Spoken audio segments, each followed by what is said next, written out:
Bonjour et bienvenue dans cette vidéo où je vais vous passer le top 5 des conseils à donner à un patient qui présente des extrasystoles ventriculaires.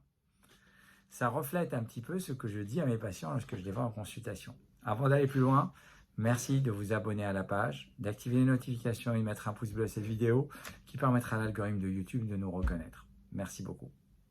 Alors, top 5, mais finalement, il y en a un peu plus que top 5, il y en a un peu plus que 5, parce que plus on y réfléchit, plus j'ai réussi à en trouver.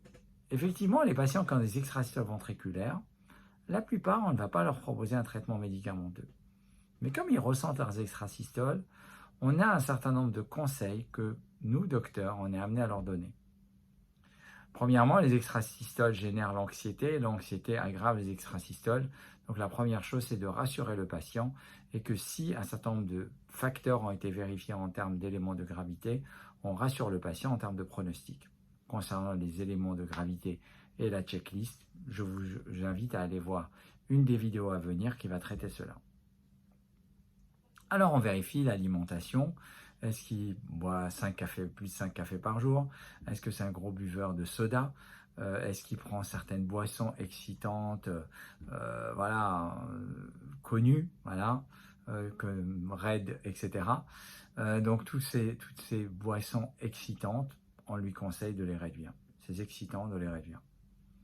Deuxième, donc ça c'est l'ensemble des éléments, café, cola, excitant, etc.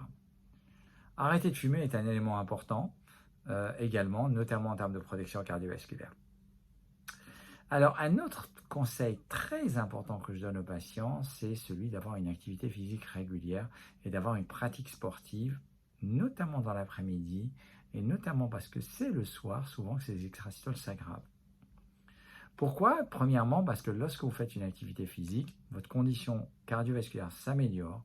D'autre part, votre cœur s'adapte à une certaine variabilité sinusale physiologique et parce que votre fréquence de repos devrait diminuer si vous avez une activité physique régulière. Indépendamment de tout ça, comme on sait que certaines extrasystoles ne sont pas ressenties, le fait d'être un peu plus fatigué finalement fera en sorte que le patient est moins angoissé et aura éliminé les mauvaises énergies. Par ailleurs, j'ai vu beaucoup de patients obèses présentant des extrasystoles, et notamment ventriculaires. Et donc, l'activité physique participe à l'amaigrissement, mais le régime d'amaigrissement va également contribuer à faire en sorte d'avoir moins d'extrasystoles. Donc, vous voyez finalement, je vous ai mis là que même si vous voyez sur la chaîne des ablations des extrasystoles ventriculaires avec des techniques interventionnelles, beaucoup de nos moyens ne sont pas uniquement interventionnels et reposent sur des conseils et pratiques faciles à réaliser. Facile, pas sûr, parce que maigrir, avoir une activité physique, modifier son alimentation est parfois plus difficile que prendre un médicament. Mais sachez que prendre des médicaments n'est pas anodin.